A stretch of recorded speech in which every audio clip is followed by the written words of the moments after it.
Here on Indie Style, we'll feature successful entrepreneurs from across the globe who are making incredible strides in their industry. You may not know their names yet, but you soon will. I'm Leah DeVon, and this is Indie Style.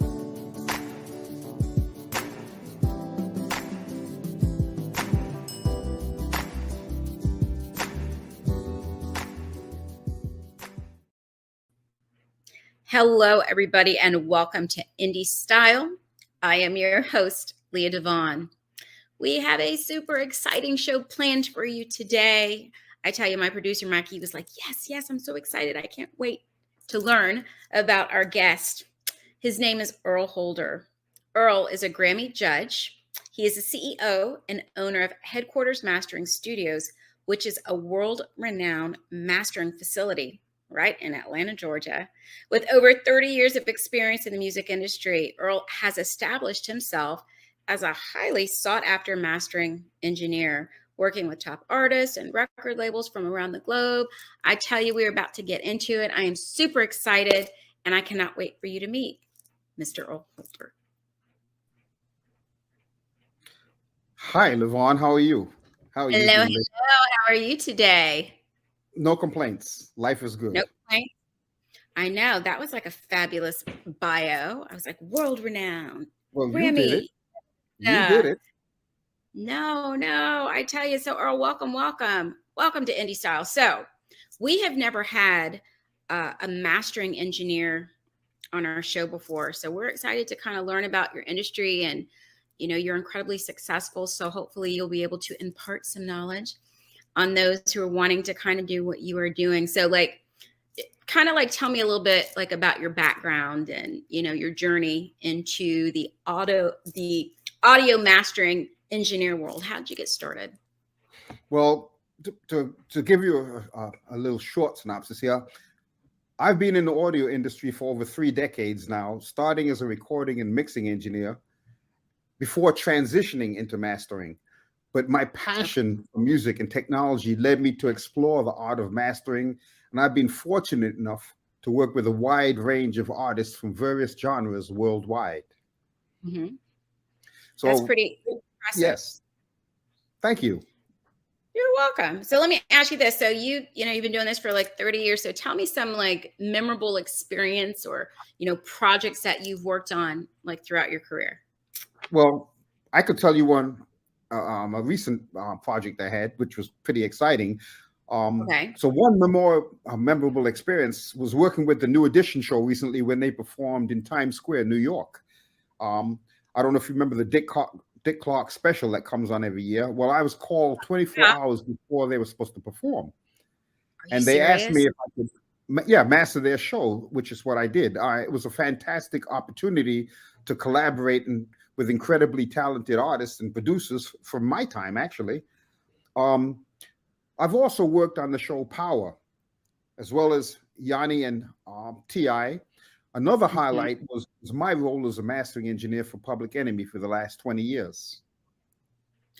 That's okay. Wait. So, first of all, that New Edition New Year's Eve special was amazing.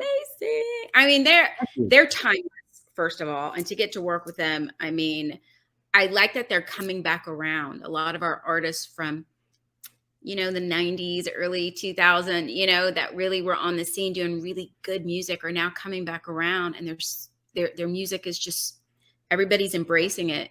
Even the younger generation that's never heard their music before. So I bet that was quite exciting for you to get to work with them. I'm a big, and you're right. I think it is coming back because people want more than just beats; they want melodies also. And there's a certain type of rhythm that's missing in a lot of today's music. Because I hear it quite a bit, but it's amazing that style of music is more so now overseas than it is here. It's amazing because I work with a lot of people overseas.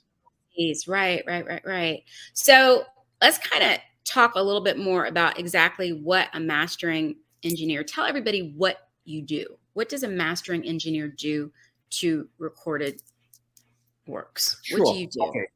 So let's understand the real purpose of mastering. outside of just making something sound cohesive. So, so that when you hear it on your radio or in the club and so on and so forth, it sounds good, right? The real reason that songs were mastered was to attenuate peaks. And I'll explain that, right? So if you have a band playing and somebody hits a snare drum really hard, or somebody plays the bass guitar and they hit something really hard, that is very capable of destroying a speaker.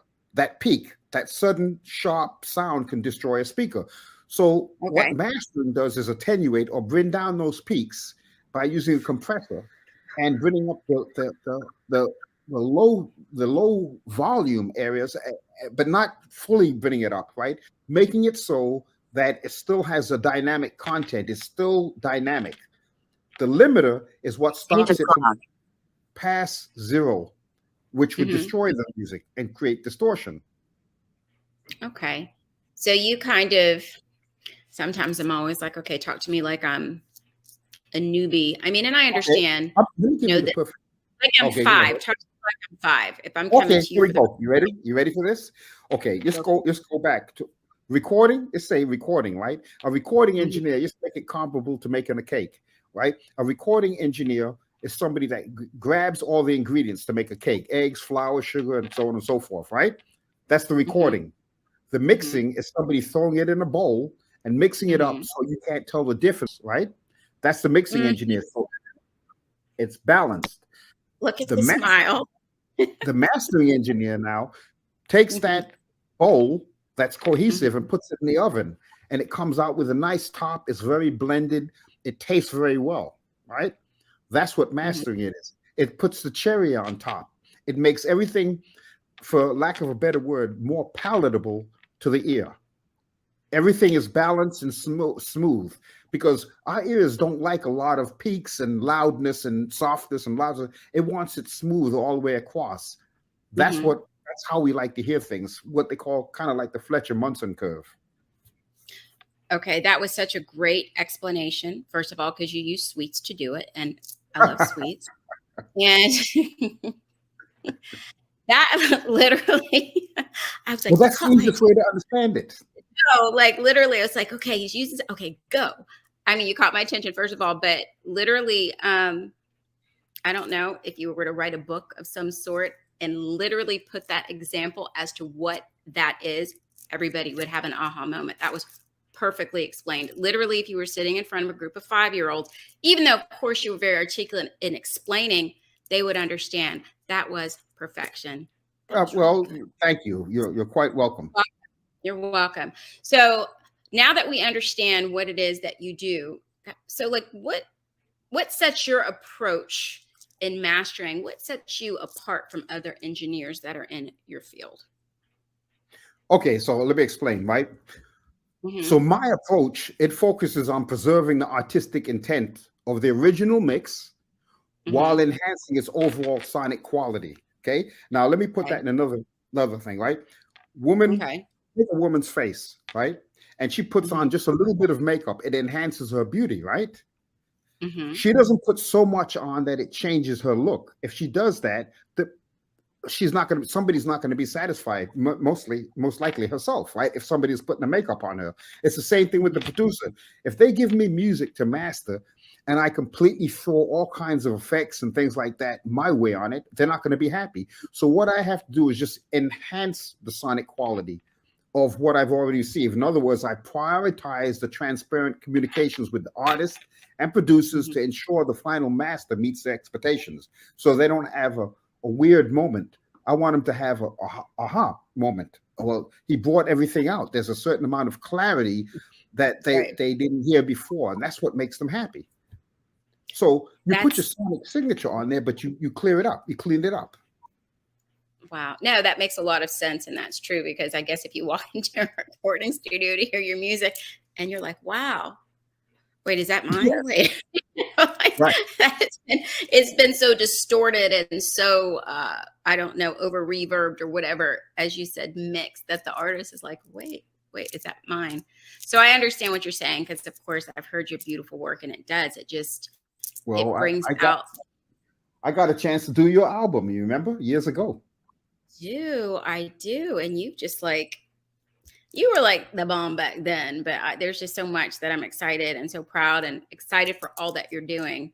And I can't wait to jump in even, a little bit more. But so anyway, we talked about your company headquarters, and you recently introduced the headquarters AI online mastering system.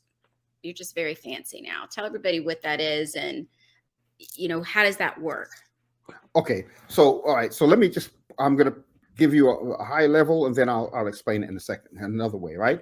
So the headquarters AI online mastering system is an advanced AI driven tool, and it's designed to provide professional mastering service to a broader audience, right? So it analyzes and processes the audio files based on industry best practices, delivering high quality masters efficiently, but more importantly, cost effectively. And I'll explain that. Okay. I've gotten calls from Africa. So when I give them my regular rates for analog mastering, professional mastering, sometimes it's too much. So I hired a development team, and I had 7 meetings with the Dolby Corporation to come up with something that I can provide to the public with the almost the same level of professionalism, but for a much more reduced price. The AI that I charge is only $15. That's it. $15. Wow. Okay. So basically, you're still giving top-notch service, and you're doing it at an affordable price. Just kind of like never mind. Go ahead. I'm going to ask you, you know where I'm going with this, right? So like if someone were to just in general go to a mastering studio, what is the average cost to master a track? Well, okay, like take mine for instance. The average is $75 for indie artists, and I charge between $100 and $150 per song for an artist that's with a label. Okay, so you take an album of 10 songs, that's $1,500, right? A lot of people can't afford that. They may just want to have a one-off to take to the club or to send to a radio station, right? It's much easier spending $150 using AI and the components that we're using than $1,500. And then if they get a record deal and they want to do professional high-end mastering, well, then they have a budget from the record label. Okay. So as you guys are listening, you've worked with everybody from the indie artists to the majors. And if the majors are coming to you, and they've got the budget, and of course, they're very particular about who masters. I mean, because like you said, I understand the importance of mastering before your, recordings go on TV or onto radio. You really have to have a mastered product, because oftentimes, you do. Right, because radio stations are not going to play your music if it's not mastered. Am I correct? 100% correct. Okay. That's and correct. So if they're coming to you and they've sought you out, then that means that you are, as I like to say, the very top of your industry, that they're coming to you. And I think that I like when you said, it's not an all or nothing situation where you're telling people, well, you have to do 3 of them or you have to do 5 of them. I like that you're really genuinely just really servicing people what they can afford to do. So that's your good character. That's right. That's exactly what I'm doing. You've just nailed it. I'm trying to make a service that's available to everybody, regardless of their income range. I want to make it available and give them a quality product. And I added additional components to Dolby's coding to take it to a whole nother level. This AI mastering sounds absolutely fantastic. But let's look at something. Look, we've gone from tape back in the day to analog tube-based diodes and transistors, doors with plugins. So the next evolution is AI. And I've been creating pieces for companies in Italy and Germany for them, just for the heck of it, for their software. I get the second part, the first part, because I'm not a techie, but what you're basically saying is, say it again, like in layman's terms. Okay, sure. So people use like SoundForge or Pro Tools or Logic Pro and the DAW, digital analog workstations, right? Where they load their music up on their little laptop or desktop, and then they open up plugins and this is a mastering plugin, and this, if you want to have it bassy, do this. If you want to have it trebly, do this, and so on and so forth. Right. Well, I've created presets, like for T-Rax, I created all their presets for T-Rax, right? For acoustical audio in Italy, they asked me to produce AI presets for their equalizers, so that it just, when somebody sits in front of the computer, it's almost as though I'm there.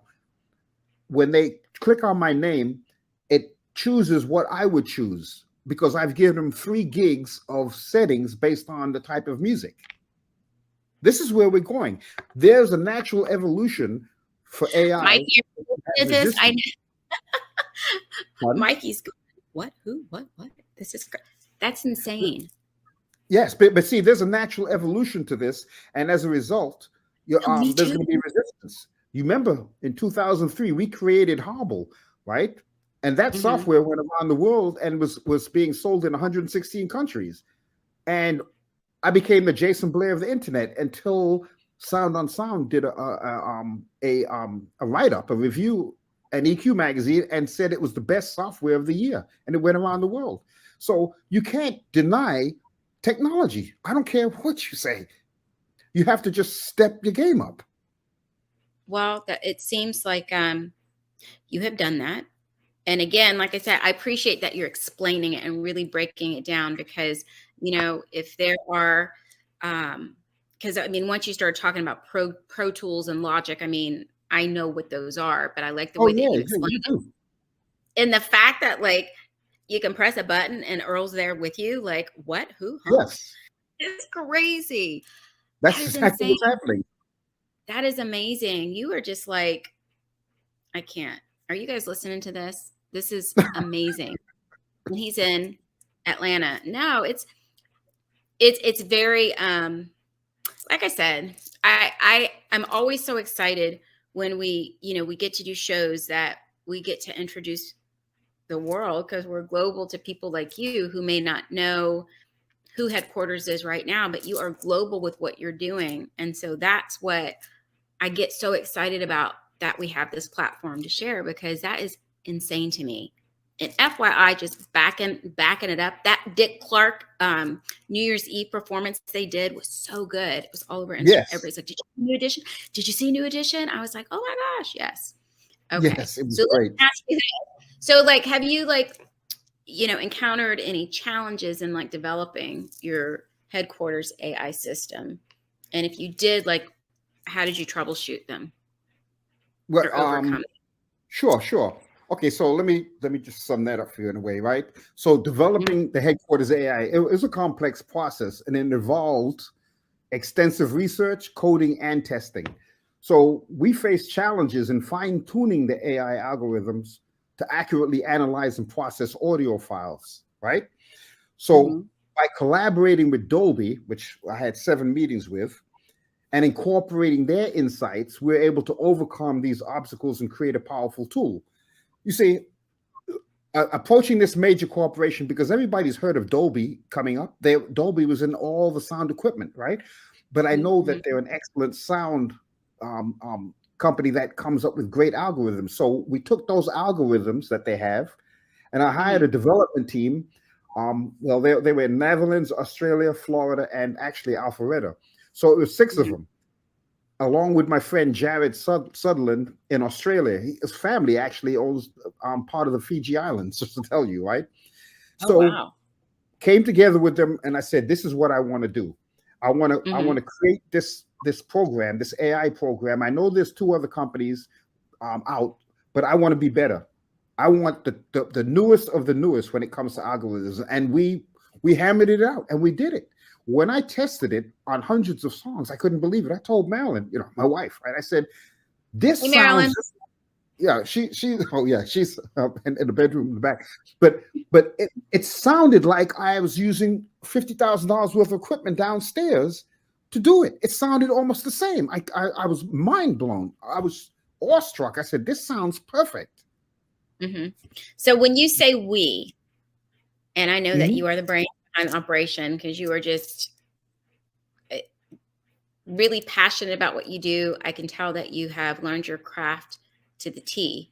Who else helps you with your company, or do you Sure. Are you a Sure. slow man? So, okay, so here's what happened. This is since we have AI. Now, Chef Diesel is our mixing engineer, and then our recording engineer is Steve Wade, right? So we have 3 separate facilities for handling that. Now, as far as the AI, well, let me explain that, right? The team behind Headquarters AI includes talented software developers and dedicated project managers and a website designer to provide the aesthetics, that look, right? So each team member played a crucial role in refining the algorithm, user experience, and overall system performance. So that company that I used, the development company, was named Sigma Solve. That's one of the largest software companies out, right? And of course, like Jared, the website designer, he's been with me for the last 17 years. Chef, the mixing engineer, has been with me for almost 20 years. You see, so they've been rolling with you for that long. Okay. These so are your great, team, great. I like this because oftentimes you hear when people start a passion project, you know, or, you know, they're like, I'm going to do this. Oftentimes as they navigate through their career, they make changes and, you know, it happens. But it sounds like you've had this team of people that have kind of understood your purpose of what it is that you want to do. And as you've navigated your industry and have achieved this incredible success, that you guys have kind of been doing this together. You've kind of stayed cohesive, and that's pretty awesome. Because we're a family. And Sigma Solve is now a family, right? I've taken them in and I said this, okay, I need you guys' support from here forever to infinity, right? So we moved everything from Digital Pacific in Australia. I had it on the servers there, my AI to AI, and we moved it to the Amazon Web Service for speed, right? So it could hold 6 terabytes worth of files, which we retain on the service for 24 hours. So they go in, they choose their genre, their loudness.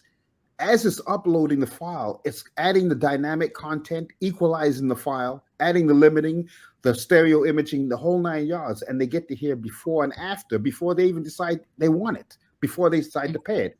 If they buy it, they download it immediately, and it sends them an email that they can, with a link on it, they can download the song again for up to 24 hours. I mean, the system is flawless. Well, I bet it is. I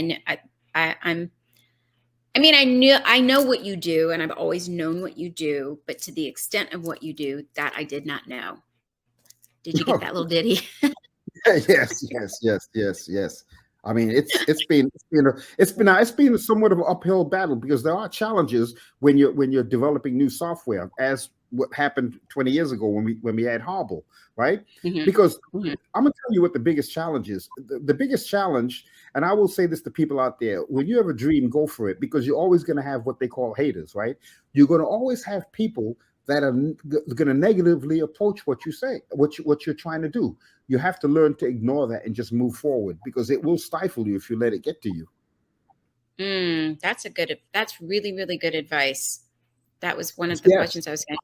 Great advice. Yeah. I think that's great. Are you guys listening out there? That's wonderful advice. I think that oftentimes people, I don't think any business or any endeavor or brand just smooth sailing. Never. Nobody ever, hear me out. Nobody ever fell on top of a mountain. They had to climb it. I would slap you if I was right there. You were just like dishing them out. Mikey and I are like taking notes. That's awesome. No, that's great advice. So I'm going to ask Mikey to pull up one of your video clips of you in the studio, kind of being the mastermind of the mastering engineer. So we're taking initiation. Welcome to the Smack Fest, the beat down. The SWAT team is here on another beautiful day of shutting the week down. We're going for kills, not here for the thrills. Man, after this match, I'm talking about they may have to shut the beach down. Today, consider us your very strict parents, and you have disobeyed us. About to give you a reason to hate us. We gon' play true and false, you be the false. Because on this side of the fence, be a team full of true players. And me, I be the top swatter. The sun is out, the heat is on, and I'm only gon' make it hotter. Hope you got a lot of water in your squirt bottles. It helps wash down all the sand that we about to make it swallow. Or better do a dance and hope it starts pouring down. Rain may be the only everything to save you a lot of pain. Twist and sprain, we about to lay a smack down. Just letting you know before we start the game. Your team's already intimidated, about to be eliminated, slapped to the curb. You about to get served. An ass strike, delivering spikes, the deadly force behind the jump serve. You know you about to get served. Like you know what you're up against, stressing. You can already see how it's working your nerves. Yeah, you straight aggression. Who's that? Now it's dancing, and you know I can't dance. I was like, yes, what? Okay, so Yes, you can. Stop that. when I was actually doing my shows back in the day, opening for like Lord Backstreet and all those whatever, and I had little dancers behind me. They were like, okay, we got to do it again. Leah messed up. It was just a hot mess. Like it's 1, 2, 3, 4. Okay, 1, 2, 3, 4. And then wait, and they just realized they just needed to dance around me. Yeah. Oh my God. I got 2 left feet also. Just dance around her. Thank God my husband and child can dance. Okay. So any projects that are coming up that you're excited about? Well, so let me see. What's this guy? Okay, so like we're currently working on a collaboration with a renowned producer, which I'm very excited about. And we're also exploring new partnerships and opportunities to like expand our reach of Headquarters AI and help more artists achieve professional signing masters. But I've been working with Josh Harris, right, out of Laguna, California. All of just about all of the reggae artists you hear in the Caribbean, I'm doing all the mastering now. Aren't you That's awesome? The producer that I'm working with, Josh Harris. Hey, Josh. So, yeah, so Hey, I just like all the top folks that in the Caribbean, I've been doing all their music. That is wonderful. That's exciting. So let me ask you, can you share any tips or techniques for independent artists looking to get like the best sound at their master? Absolutely. So here we go. So I would say, all right, so my top tips for independent artists, if they're listening, truly listening, it would be to focus on achieving a well-balanced and dynamic, keyword dynamic mix, reference their tracks against professionally mastered music in a similar genre, right? And always trust their ears when evaluating the final sound. In other words, learn your speakers, because there's a lot of misinformation out there on the internet, and you've got to learn to trust your instincts. When something you believe sounds good, trust that it sounds good. Test it on some systems, right? Read everything that you can get your hands on. It's one thing having a craft, but you need to absorb everything that you can about a craft. You need to absorb everything. You need to live it and breathe it, just like a child would when they go after something with that kind of energy. This is not, I tell some cats, this is not part-time. This is full-time. Learning a craft is a lifetime. And I'm not saying that you're good after a certain amount of time, because I'm learning every day. I'm constantly educating myself every day. It doesn't stop. You have to remain a student in order to get better. You cannot, there's no stopping point here. You know, hey, I've arrived. It doesn't happen like that. This was a really, really informative. You've just like, this was a really great way to kick off our new episode. So thank you for being my first guest, because I know I've been trying to get you on the show and you're always like, not here. I'm like, where are you at? Where are you at? Oh, Italy. Oh, where? Africa, Asia. Where are you at, Earle? Come be on my show, Earle. Come inspire independent folks, Earle. Thank you. This was really good. I mean, I love this. Mikey's loving it. Everybody's loving it. Where can we find you on social media if people want to get in touch with you, which I'm sure they're going to want to do? Yeah, they could just Earle Holder, Earle, E-A-R-L-E. Remember, I was born in London, England, so we spell it with an E at the end. Earle, E-A-R-L-E, Holder. They could just, that's it right there. Oh, Mikey, she did it right. And on Facebook is the same thing. Mikey's the bomb. Mikey, send me a friend request on Facebook or Instagram, please. I like her. she's I she's know. she's a cook. She said I will. I know. She's my person. She's my No, she's CIA. She's got all my yeah. information.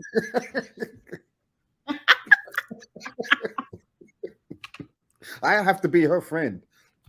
No, I'm serious. She'll like it. She'll be like, Leah, did you know? I already have it. I'm like, how did you? I'm confused. Anyway. May I say one last thing, right? One last may. thing. Ask me about Yes. tips, right? One thing that's more important than just knowledge about a particular craft is your reputation. It precedes you. It truly does. If you're great at your craft, but you got a lousy reputation, that equals zero. You have to focus. You have to have a reputation. You have to be well known as being a good person, a good-hearted person. There's no other way around that. It's so important to be kind. You know what I Yes, mean? Whether you start in one place and you end up in that place where you feel you've made it, it's just so important to be kind to people. I think that's Absolutely. a great thing that will get you where you need to go, and just staying humble. And I always say, teach your children to be kind so that they will be kind adults. So anyway, thank you so much for your time today. I have learned a lot, and I thought I knew a little. I now know more. We're all learning daily. Yeah. Oh my goodness. So you guys, I hope that you will definitely reach out to Earle. He is the best of the best, and he will take care of you. And again, continued success in all that you do. And I am super excited for you and all that is yet to come. It's going to be good. It's just going to get better and better. Thanks for the interview. You're so welcome. All right. Well, thanks, Earle. All right. And thank you, Mikey. Oh my gosh. Wasn't that good, you guys? He is wonderful. Like knocked over my pillow.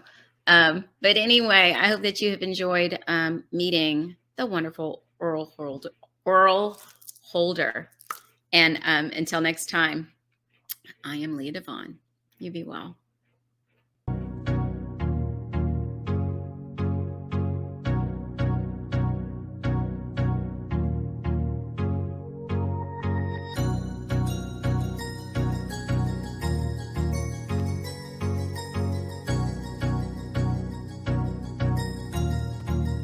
That